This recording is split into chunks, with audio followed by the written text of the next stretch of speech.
Yes, it's Tales from the Jails with John G. Sutton.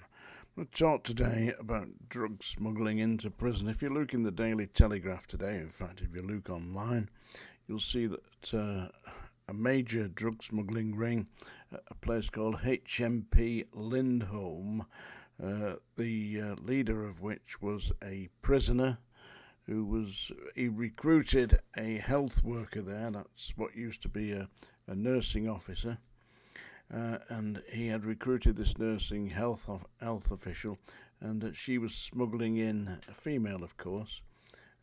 She was smuggling in all manner of drugs, things like ketamine, spice, mobile phones, anabolic steroids, alcohol, tobacco, many other items. This was all led by an inmate called Joseph Whittingham, who was a serial housebreaker or burglar, and she became infatuated with him. His name's Joseph Whittingham, and he's just got himself an extra 11 years in prison.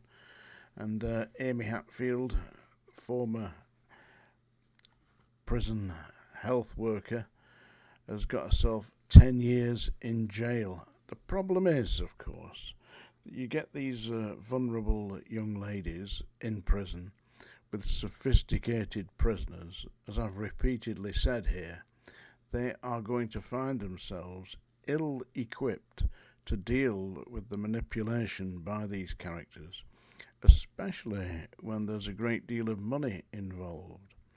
Apparently, the authorities, when they searched her property in the prison, her locker and all the rest of it, and where she'd hidden the stuff, there was over £1 million worth of drugs secreted around the prison by Amy Hatfield, and she was being paid £1,000 per transaction, per every time she brought them in. She was stopped and searched, and she had bottles containing liquid spice hidden about her person, and mobile phones, etc. This is the kind of nonsense that you are going to get when you have unsophisticated individuals placed in a situation where they can be manipulated by experienced and practiced criminals. I mean, don't forget, this lad who had seduced her, Joseph Whittingham, had been a serial offender from his youth and was serving a sentence in prison for various offences, including burglary and housebreaking, etc. He knew exactly how to get round her, and obviously, she being a young lady and vulnerable, she allowed herself to believe that this man was sincere in his expression of love and affection for her. It's extremely difficult for a vulnerable young lady like that to deal with it. And who is responsible? I keep saying that this is a matter for the Ministry of Justice and the Home Office. They should not place inexperienced, vulnerable women into positions where they can be manipulated by sophisticated inmates. I mean, it was difficult enough being a fairly robust male officer in a male prison, but to be a wet behind the ears young lady faced with the intimidation and the sophistication of being told by experienced alpha male inmates, oh, what a beautiful young lady you are, you shouldn't be working here, you should be my wife, and all this. And the thing was, she must have known, because Joseph Whittingham was married, still is married. In fact, his wife is now doing 9.5 years for assisting him, and his mother has managed to get herself locked up as well. And his father. How disgraceful is that? And what for? All just for money. Look, I've been around a long time, and my experience is that stuff like that, money like that, is bad money. They say there's no bad money. Believe me, there is. Bad money includes stuff that you win. You can't win money, you've got to earn it. You've got to earn it by your own endeavours. Otherwise it's bad money, and bad money will slip through your hands. And look what this bad money has done for this otherwise previously extremely respectable young lady. It's seen her in prison. The total gang involved in all this drug smuggling amounted to 13 individuals, and they have been sentenced to a total of 90 years in prison. Already the prison system is bulging with prisoners. We've got nearly 89,000 inmates locked up, and now we've got another 13. And a lot of these are involved with drugs. Now, what's been happening, I am reliably advised, is that the drug gangs are getting unconvicted, fairly innocent members of their gang to join the prison service so that they can traffic in and deal in drugs within the prison as officers within the prison system. And prisons are no longer recruiting on a national basis. The prisons are recruiting on a local basis. Apply within. You know, you can see the advertisements wherever you go. I believe there's advertisement at Strange Ways Prison saying that you can apply at the gate. What kind of nonsense is that? They should be ashamed of themselves, what they've done to this system. And I hate to bang my own drum here, but if you look at the video footage from 1979, 1980, when I was at Strange Ways and being filmed by the BBC, I was telling them, this is what's going to happen if you don't do something about it. And you cannot have your trade union, the Prison Officers Association, representing the management against your better interests, which is what they were doing. And therefore the management, who were quite keen to actually get things done for as little as possible, they sold it down the river. It took a little while, but I think they've just about arrived at rock bottom now, where they can't get staff, or if they can get staff, it's staff who have been sent in by the gangs. Who knows? Who knows? I mean, the answer was, we go back nearly 50 years when I applied. In fact, it's 49 years, isn't it? What happened was you had to have references from every single employer that you'd ever worked for. You had to have written references from notable members of the community. I had mine from the head of I think it was BICC, which was a big British Insulated Calendar Cables. He was one of the directors, and he knew my family and knew me, and he gave me a written reference. And I got into the prison service, but by no means was it a straightforward process. And it involved medical checks, it involved interviews, it involved written examinations.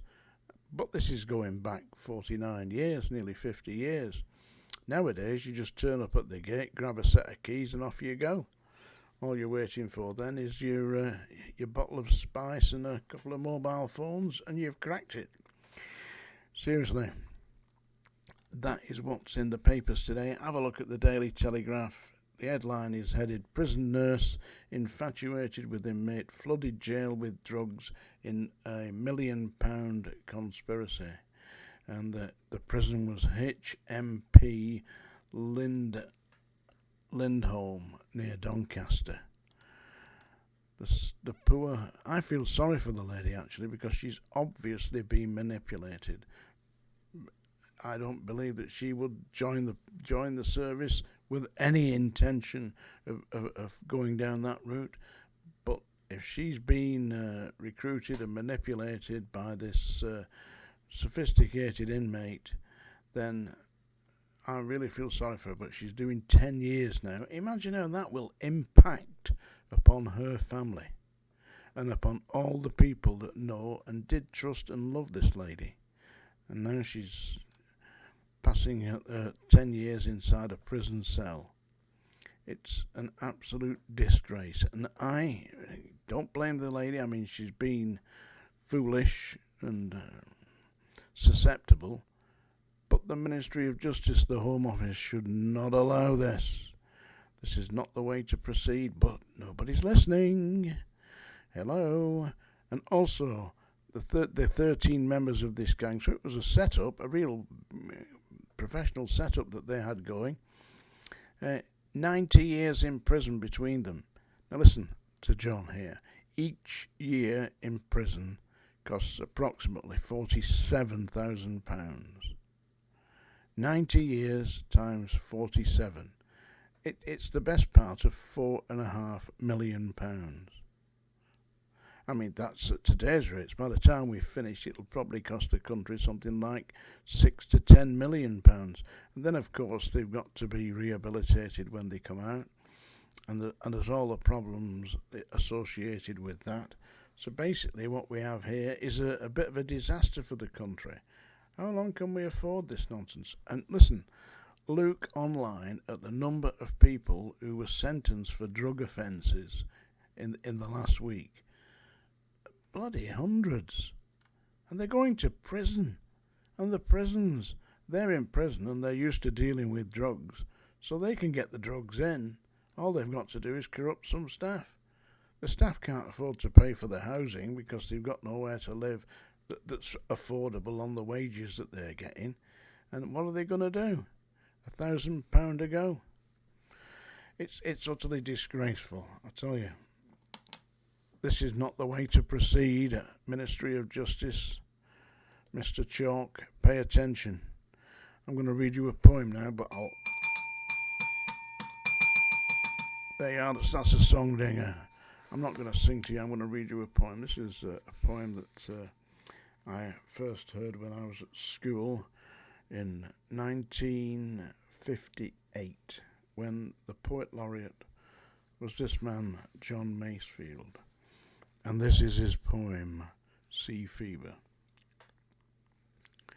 I must go down to the sea again, to the lonely sea and the sky, and all I ask is a tall ship and a star to steer her by, and the wheels kick and the wind's song and the white sails shaking and a grey wind on the sea's face and a grey dawn breaking. I must go down to the sea again, for the call of the running tide is a wild call and a clear call that may not be denied. And all I ask is a windy day with the white clouds flying and the flung spray and the blown spume and the seagulls crying. I must go down to the sea again, to the vagrant gypsy life, to the gull's way and the whale's way, where the wind's like a whetted knife, and all I ask is a merry yarn from a laughing fellow rover, and a quiet sleep and a sweet dream when the long trick's over. Sea Fever by John Masefield. My name's John G. Sutton. Do like and subscribe, and don't forget to have a look at my book on Amazon.